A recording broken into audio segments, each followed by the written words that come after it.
toujours pensé surtout à ce que je fais, le stylisme, qui est ma passion d'abord, que j'aime.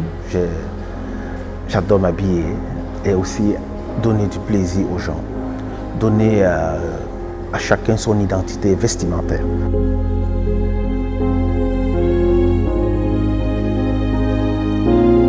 El Dabo, c'est une marque de vêtements que j'ai mis sur pied en 2010, où j'ai essayé de créer El Dabo, mais j'ai commencé par le nom de ma fille cadet qui s'appelait Samira, et j'ai fait une société au nom de Samira City. En 2012, j'ai changé de Samira City pour mettre SCH Mode, qui veut dire Société Camerounaise d'habillement. Et la mode MOD qui disait Mouloum Ousmane Dabo, qui donnait déjà quelque chose qui allait changer le cours de l'histoire. Voilà, en 2020, et je change ce 2020 en El Dabo, qui vient toujours de mon nom, Alaji Dabo.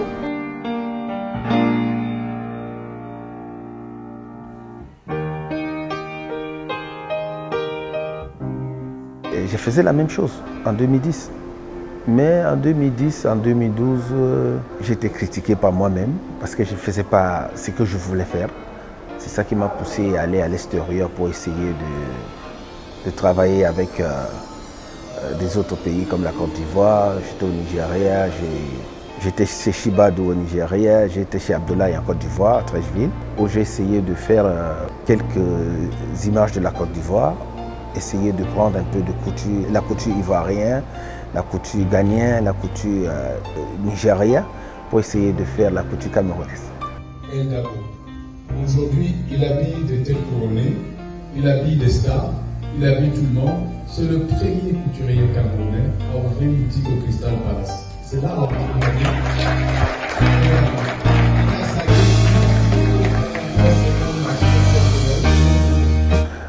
d'avoir d'abord choisi de faire sur mesure, que chacun doit avoir son identité vestimentaire. Donc on essaye de travailler sur la personne, sur la couleur, mais on essaye toujours de donner l'identité à chaque personne. Nous ne faisons pas trop de prêt-à-porter, on essaye de donner l'homme, l'image de l'homme à ses vêtements. On essaye de savoir comment, qu'est-ce que tu peux porter, qu'est-ce qui peut aller avec toi. Voilà pourquoi on doit savoir qui tu es, ou ce que tu dois aller faire, parce qu'il y en a des gens qui partent au deuil, on regarde un peu quel genre de vêtements tu peux porter, et tu me dis non, je serai dans un mariage, je serai avec des ministres, je serai avec des footballeurs. On essaie de voir ce qu'on peut faire pour toi.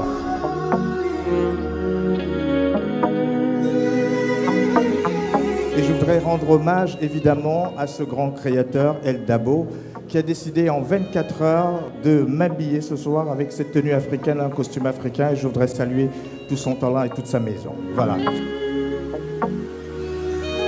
Ça n'a pas été facile.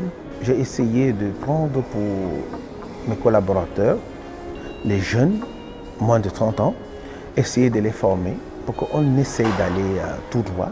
Et pour être un leader, il faut donner l'exemple. Voilà pourquoi j'ai passé tout mon temps derrière les machines, derrière de monter et descendre. Puisque l'idée continue, on n'aimerait pas être comme des grands marques, mais quand même on aimerait vraiment s'avancer, essayer de prouver au monde entier que l'Afrique peut faire quelque chose.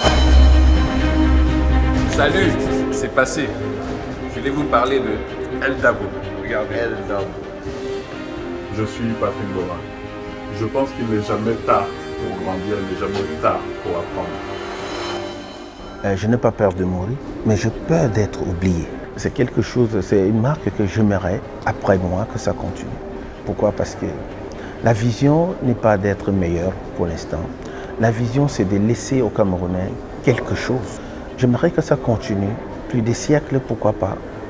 Aujourd'hui, on n'en parle d'autres marques que des promoteurs ne sont plus là. Je suis un entrepreneur qui a des visions pour l'Afrique, pourquoi pas le monde. J'ai dit à tous les jeunes de rêver.